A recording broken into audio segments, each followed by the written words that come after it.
শোনো বল্টু, সৃষ্টির শ্রেষ্ঠ জীবকে ভালোবাসতে হবে। যে মানুষকে ভালোবাসে না সে আসলে পশু। স্যার তাহলে আপনার মেয়ে কি পশু নাকি? কেন, আমার মেয়ে পশু হবে কি জন্য? না মানে স্যার আপনার মেয়েকে আমি গত 2 বছর ধরে ভালোবাসি, কিন্তু সে আমাকে একদিনের জন্যও ভালোবাসেনি।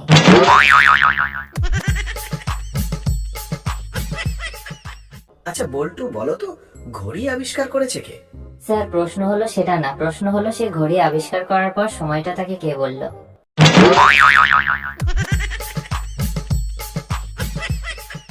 আচ্ছা বল্টু, তোমার প্রিয় বইয়ের তালিকায় কি কি বই আছে? স্যার আমার প্রিয় বইয়ের তালিকায় 2টো বই আছে, একটা হলো ফেসবুক আর একটা হলো আমার বাবার চেকবুক।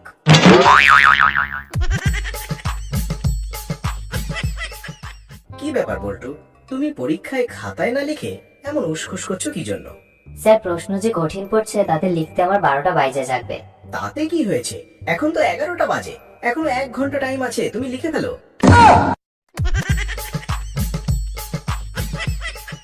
বল্টু, তুমি গতকাল স্কুলে আসোনি কেন? স্যার বৃষ্টির জন্য আসতে পারিনি। বৃষ্টি? আরে কি বলো তুমি এসব? এখন তো শীতকাল, বৃষ্টি আসবে কোথা থেকে? আর অথচ কালকে বৃষ্টি হলো আর আমরা কেউই টের পেলাম না। আরে স্যার টের পাবেন কিভাবে? এই বৃষ্টি তো সেই বৃষ্টি না, এই বৃষ্টি হলো আমার খালাতো বোন বৃষ্টি।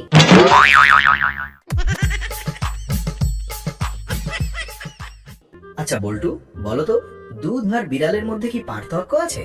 স্যার দুটো থেকেই ছানা পাওয়া যায়।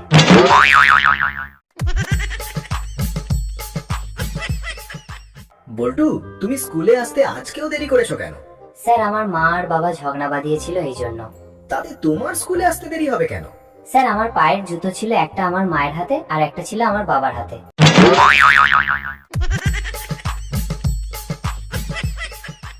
আচ্ছা বল্টু, আমি তোমাকে দুটো প্রশ্ন করব। একটা হলো সহজ প্রশ্ন আর একটা হলো কঠিন প্রশ্ন। এখন তুমি কোনটা প্রশ্নটা আগে শুনতে চাও? স্যার তাহলে আপনি কঠিন প্রশ্নটাই আগে করেন। আচ্ছা, তাহলে তুমি বলো, দিন আগে আসে নাকি রাত আগে আসে? স্যার দিন আগে আসে। কিভাবে বলো? সরি স্যার, আপনি কথা দিয়েছিলেন 2 নম্বর প্রশ্নটা সহজ করবেন।